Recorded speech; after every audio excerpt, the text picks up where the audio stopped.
नमस्कार, संसद टीवी के साप्ताहिक कार्यक्रम इंद्रधनुष संस्कृति में आपका स्वागत है। मैं हूं प्रियंबरा। बीते दिनों 2 दिवसीय कला उत्सव का आयोजन हुआ। इस आयोजन के दौरान समरसता के नायक श्री राम को केंद्र में रखकर अनेक प्रस्तुतियां दी गईं। आइए देखते हैं इसी पर आधारित हमारी ये रिपोर्ट।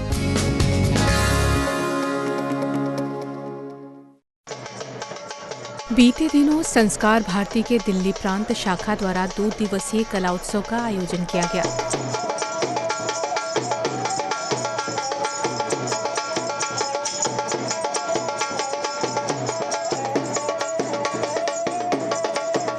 इस उत्सव में समरसता के नायक श्री राम को केंद्र में रखकर संगीत, नृत्य, नाटक, चित्रकला तथा मूर्तिकला के उदीयमान एवं स्थापित कलाकारों ने अपनी प्रस्तुतियां दी। 16 से 17 दिसंबर तक आयोजित इस कार्यक्रम में 22 जनवरी 2024 को राम मंदिर के उद्घाटन के पावन अवसर के संदर्भ में लगभग 100 चित्रकारों द्वारा श्री राम और समरस समाज का चित्रण करती पेंटिंग्स और उत्सव में कला की पारंपरिक और लुप्त प्राय विधाओं को प्रदर्शित किया गया था। यहाँ कठपुतली नाच आकर्षण का केंद्र बना हुआ था। वहीं चाक पर मिट्टी को आकार देने के लिए आगंतुक उत्साहित दिखे। बायोस्कोप की लोकप्रियता भी देखी जा सकती थी। इस उत्सव में विभिन्न लोक नृत्यों का प्रदर्शन किया गया था। लोकगीत और संगीत की धुन भी लोगों को आकर्षित कर रही थी।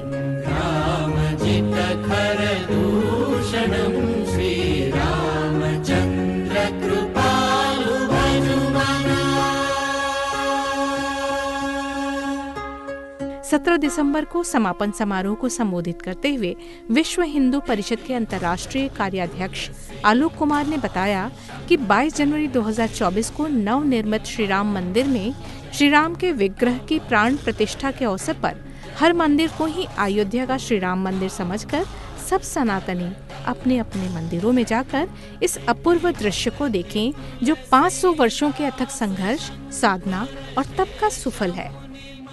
14 वर्ष के लिए अपना राजसी वेश छोड़ा, अपना मुकुट छोड़ा, तापसी वेश बनाया, चप्पल भी नहीं, नंगे पैर 14 साल गिरी कंदराओं में, वनों में, गहन क्षेत्रों में, अंदर तक पूरे समाज को मिले, पूरे समाज को प्रेम दिया, पूरे समाज को संस्कार दिए, सबको संगठित किया।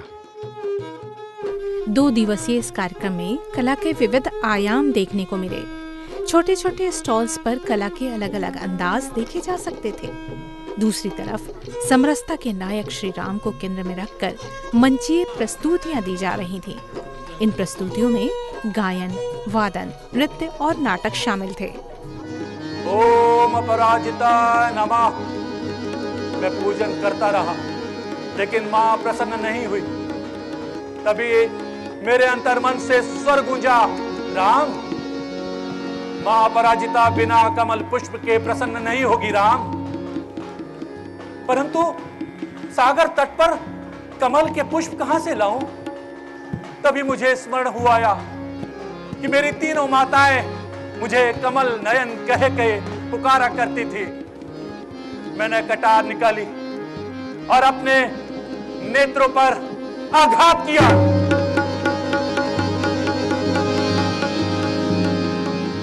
परंतु मेरा हाथ किसी ने थाम लिया। मैंने अपने नेत्र खोले, सामने अपराजिता मां खड़ी थी। मैंने प्रणाम किया। मैंने कहा, मां, आप प्रसन्न हो गई? मां ने कहा, हां, तुम मर्यादा पुरुषोत्तम हो, सत्य भी तुम्हारे साथ है, विजय तुम्हारी होगी। मैंने कहा, मां, रावण भी आपके अपराजिता रूप की पूजा करता है, मैं भी आपके अपराजिता रूप की पूजा करूंगा, तो युद्ध का तो संतुलन हो जाएगा। निर्णय कैसे निकलेगा? मेरी विजय कैसे होगी? मां बोली, सत्य तेरे साथ है, धर्म से तेरे साथ है राम, और विजय भी तेरी होगी।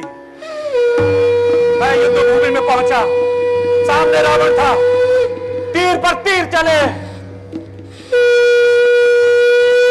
लेकिन क्या देखता हूं, अभी भी सुरक्षा कवच बनकर मां उसके साथ थी। मैंने हौसला नहीं हारा, मैंने तीर चलाए। तभी लंका के भीतर से सीता का करुण स्वर गूंजा, उसकी पुकार आई, भगवती देवी नमो वरदे, जय शत्रुहंत्री बहु फल दे।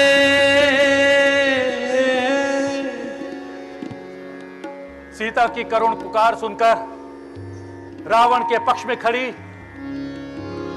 मां का मुख मलिन हो गया। वो धीरे धीरे धीरे करके मेरे पक्ष में आ गई और मुस्कुराने लगी, और मैंने तभी अपने कमान से तीर चलाया। उसका पेट चीरता हुआ वो उसके अमृत कलश में टकरा गया।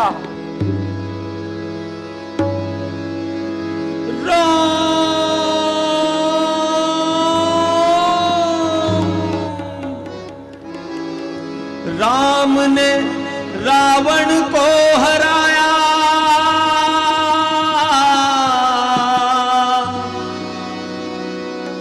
अयोध्या लौट राम राज चलाया।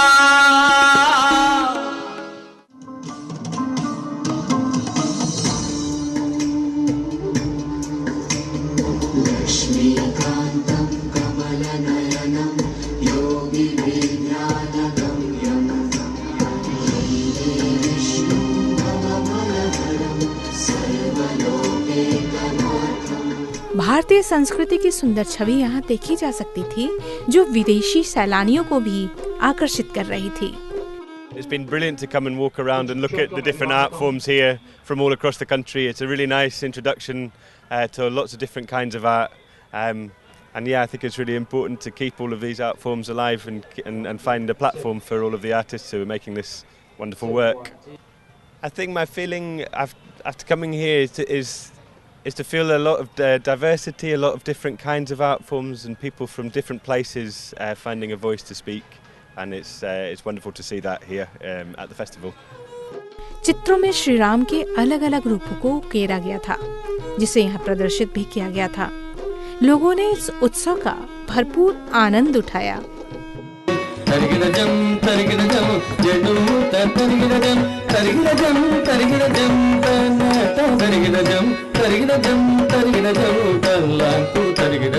गौरी नंदन पशुपति पुत्र गजमुख सोदर कार्तिक तनया देवसेनापति सूर संहारा कार्तिकेया कलियुग भरता।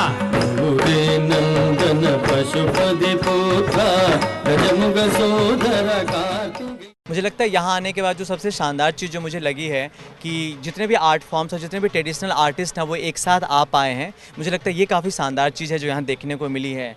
एंड द वे जिस तरह से लोगों को अलग अलग जगहों से यहाँ पे लाया गया है, so I think this is the true kind of definition, this is the true sign जहाँ पर इंडिया का हेरिटेज और इंडिया का कल्चर एक साथ आ पा रहा है। और इस तरह के इवेंट्स की मुझे लगता है और ज़्यादा ज़रूरत है इस देश को, क्योंकि कहीं ना कहीं हमारा कल्चर, हमारी जो आर्ट है वो काफ़ी रिच है इंडिया में। But I think we need to bring this out, और ये एक अच्छा इवेंट है जिसके माध्यम से हम इन सबको बाहर लेके जा पा रहे हैं। So I am so happy that Sanskar Bharati has really organised this. आबरा का डाबरा करता जादूगर हाथों की सफाई दिखाकर बच्चों का चहेता बन गया था। आएगा नहीं, डरना नहीं है, ये अंडा भैया के पास आएगा। एक किया, अब देखो अंडा इधर आता, मैं मैजिक बोलता हूँ, रेडी है? बेगी बेगी, उठाओ उठाओ उठाओ। अंडा पेट में गया, एक बार इसको ऊपर करो और पैंट नीचे करो। ओए नीचे मत करना, ये आदमी भी खतरनाक है। दबा के देखो, आया, बाहर निकालो। अब देखो अंडा पेट में जाएगा, किसी को नजर नहीं आएगा। देखिए रियल जादू। एक ऐसे करो, आ। लाइव स्केच ने भी लोगों को आकर्षित किया। यहाँ उपस्थित भीड़ को देखकर यह कहा जा सकता है कि कला के विविध आयामों को अपने आप में समेटे यह कला उत्सव एक बेहतरीन आयोजन था।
बीते दिनों गीता जयंती के शुभ अवसर पर भगवत गीता के श्लोकों पर आधारित एक नृत्य नाटिका का आयोजन किया गया। आइए उसी नृत्य नाटिका गीता की कुछ झलकियां देखते हैं इस रिपोर्ट में।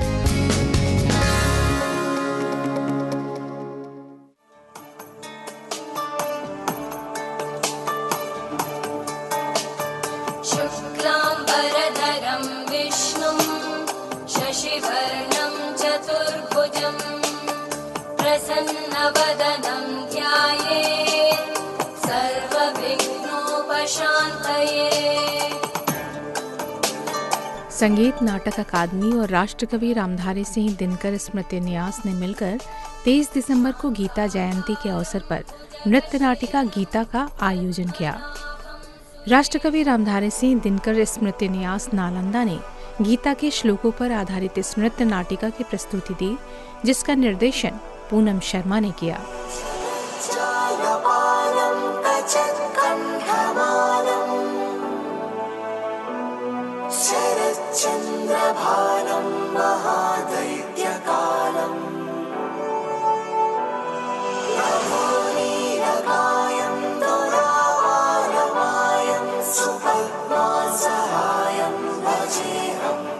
कृष्ण स्तुति के साथ कार्यक्रम की शुरुआत हुई।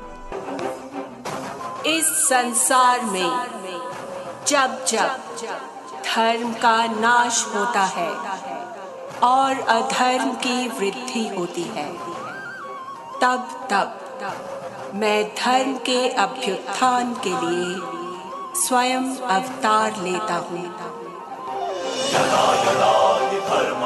उसके बाद इस नाटिका का अगला भाग प्रस्तुत किया गया। यह नृत्य नाटिका लोकमान्य तिलक के गीता रहस्य पर आधारित थी। संस्कृति में धर्म में गीता का स्थान सर्वोच्च है। भारतीय साधु सन्यासियों के अंतरतम में वीणा की झंकार की तरह गीता के श्लोक झंकृत होते हैं। गीता को धर्म अध्यात्म समझाने वाला अमोल काव्य कहा जा सकता है। सभी शास्त्रों का सार यदि कहीं एक साथ मिलता है तो वह केवल गीता ही है। गीता सुगीता कर्तव्या की मन्यः शास्त्र विस्तरेः या स्वयं पद्मनाभस्य मुख पद्माद्विनिसृतः।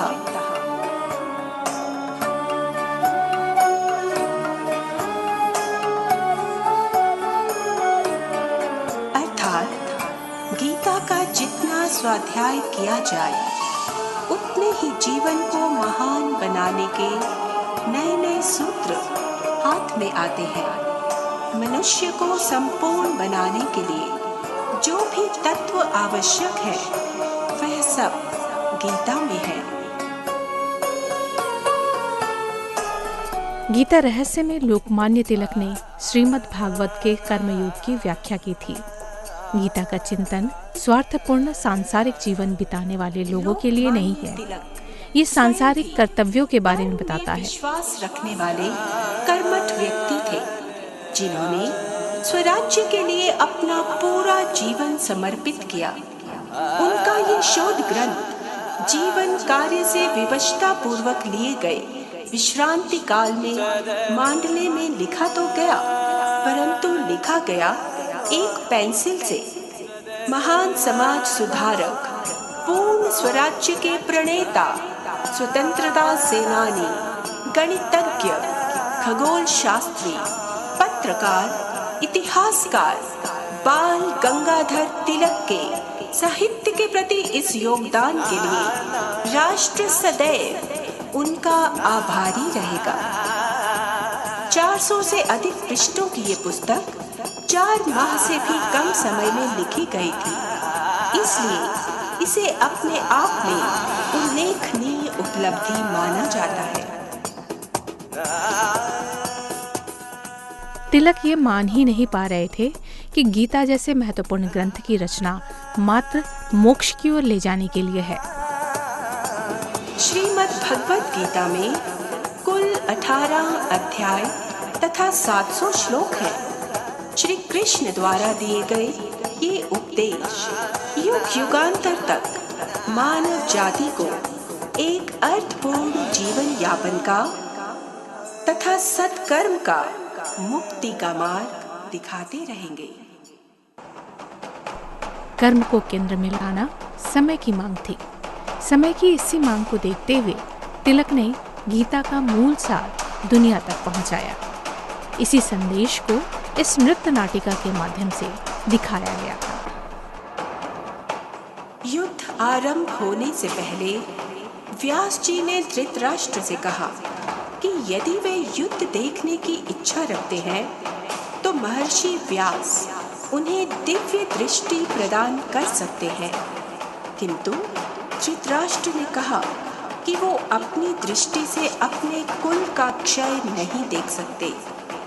इसी कारण संजय को ऋषि व्यास द्वारा दिव्य दृष्टि प्रदान की गई और संजय द्वारा युद्ध के अविकल वृतांत धृतराष्ट्र को अवगत कराने का प्रबंध कर ऋषि व्यास चले गए।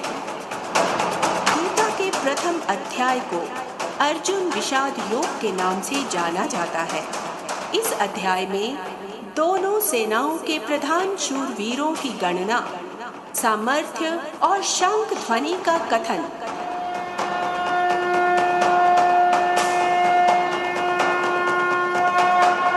अर्जुन द्वारा सेना निरीक्षण का प्रसंग तथा अपने ही बंधु बांधवों को सामने खड़ा देखकर मोह से व्याकुल अर्जुन के शोकयुक्त वचन है। अहो बत महत् पापम कर्तुं व्यवसिता वयं यद्राज्य सुखलोभेन हन्तु स्वजन मुद्यतः। देखो वासुदेव, हम राज्य सुख लोभ से स्वजनों को मारने के लिए उद्यत हैं। हम बहुत बड़ा पाप करने जा रहे हैं। इसकी अपेक्षा मेरा अधिक कल्याण इसमें होगा कि मैं निशस्त्र होकर प्रतिकार करना छोड़ दूं और ये शस्त्रधारी कौरव मुझे रण में मार डाले। अर्जुन द्वारा इस प्रकार युद्ध की इच्छा का त्याग करने पर श्री कृष्ण ने अर्जुन को जीवन के यथार्थ से परिचित कराने वाले वो उपदेश दिए जिसमें आत्मा की अमरता के बारे में बताया गया है। वासुदेव अर्जुन से कहते हैं कि अपने जिन बंधुओं या कुल के मारे जाने का तू शोक कर रहा है, वह तो केवल उनका शरीर ही है, जो आज नहीं तो कल मृत्यु को अवश्य प्राप्त करेगा। किंतु आत्मा का वध कभी नहीं किया जा सकता, वह तो अमर है। इसलिए जय पराजय, लाभ हानि और सुख दुख को समान समझकर युद्ध के लिए तैयार होना ही तुम्हारा कर्तव्य है और कर्तव्य पालन ही तुम्हारा कर्म है। यही तुम्हारा धर्म है।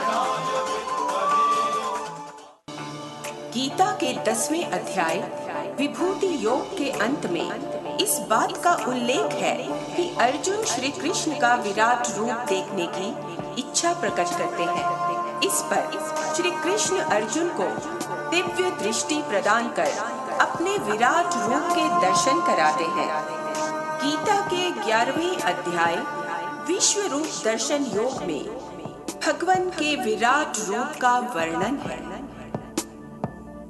माधव ने अपना सहज रूप फाल्गुन के आगे खड़ा किया, फिर वृहद बताया गाथ प्रभु, अंबर तक खुद को बड़ा किया।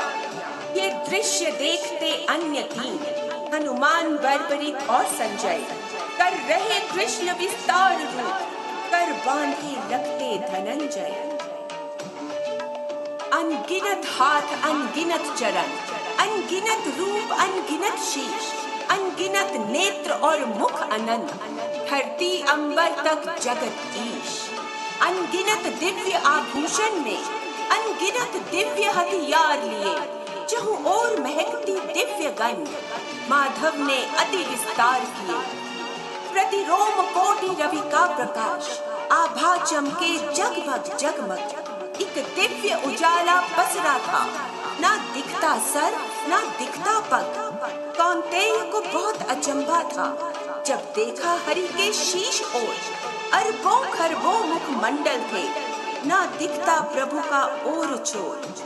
अग्नि वायु और वरुण देव, लाखों ऋषि मुनि लाखों मानव, लाखों किन्नर गंधर्व यक्ष, देवता पितृ लाखों दानव। विकराल रूप मुख खुला हुआ, जिसमें दिखता ब्रह्मांड सकल। गीता में बताए गए नियमों की रक्षा करने से ही सृष्टि की रक्षा होगी, धर्म की रक्षा होगी, मानवता की रक्षा होगी और बिना किसी बंधन, बिना किसी संशय के मनुष्य निस्वार्थ भाव से जीवन यापन कर पाएगा और अंत में अपने कर्मों के अनुसार आत्मा इस देह को छोड़ उस सर्वव्यापी ईश्वर में समा जाएगी।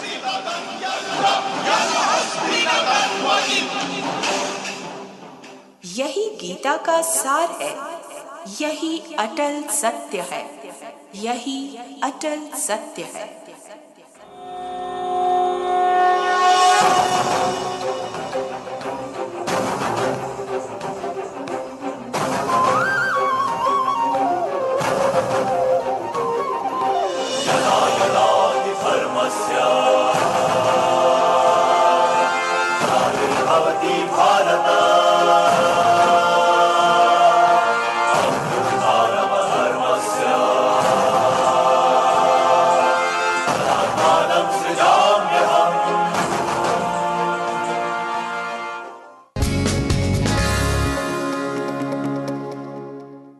संसद टीवी के साप्ताहिक कार्यक्रम इंद्रधनुषी संस्कृति में आज सिर्फ इतना ही।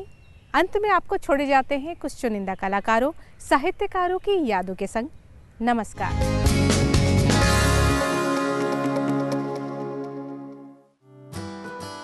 प्रखर राजनीतिज्ञ, सामाजिक कार्यकर्ता, सशक्त वक्ता, उत्कृष्ट कवि, साहित्यकार अटल बिहारी वाजपेयी का जन्म 25 दिसंबर 1924 को मध्य प्रदेश के ग्वालियर में हुआ था। वह एक ऐसे नेता थे जो विश्व के प्रति उदारवादी सोच और लोकतांत्रिक आदर्शों के प्रति प्रतिबद्धता को महत्व देते थे। उनका व्यक्तित्व बहुआयामी था।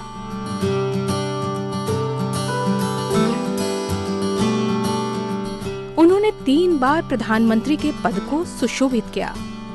16 अगस्त 2018 को इस अटल व्यक्तित्व ने इस जहां को अलविदा कह दिया, किंतु उनकी दिखाई राह आज भी युवाओं को प्रेरित करती है।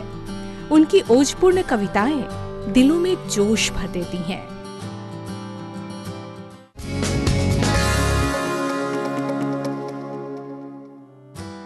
हैं और भी दुनिया में सुखनवर बहुत अच्छे, कहते हैं कि गालिब का है अंदाज़े बयां। और मशहूर शायर मिर्जा असदुल्ला बेग खान, जिन्हें दुनिया मिर्जा गालिब के नाम से जानती है, का जन्म 27 दिसंबर 1797 को आगरा के काला महल में हुआ था।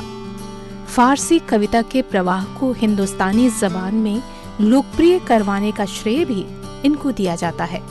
गालिब के लिखे पत्र, जो उस समय प्रकाशित नहीं हुए थे, उर्दू लेखन का महत्वपूर्ण दस्तावेज है। उनका निधन 15 फरवरी 1869 को दिल्ली में हो गया।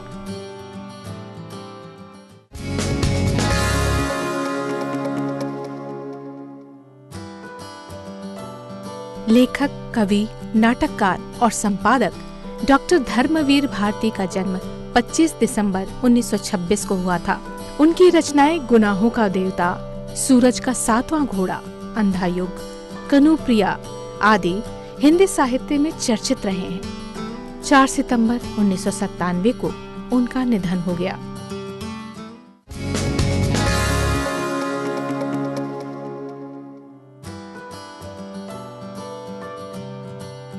इंदिरा देवी चौधुरानी एक सुप्रसिद्ध संगीतकार थीं। उन्होंने कम उम्र में ही भारतीय शास्त्रीय और पश्चिमी संगीत दोनों का प्रशिक्षण लिया था। इंदिरा देवी का जन्म 29 दिसंबर 1873 को बीजापुर में सत्येंद्रनाथ टैगोर और ज्ञानदानंदिनी देवी के घर हुआ था। गायिका होने के साथ ही वह एक लेखिका, अनुवादक और कार्यकर्ता भी थी। 1941 में इंदिरा देवी को अस्थायी रूप से विश्व भारती का कुलपति नियुक्त किया गया। रविंद्रनाथ और इंदिरा देवी ने एक दूसरे को बौद्धिक और काव्यात्मक विचारों से भरे कई पत्र लिखे जो छिन्न पत्रावली में प्रकाशित हुए। 12 अगस्त 1960 को इंदिरा देवी चौधरानी का निधन हो गया।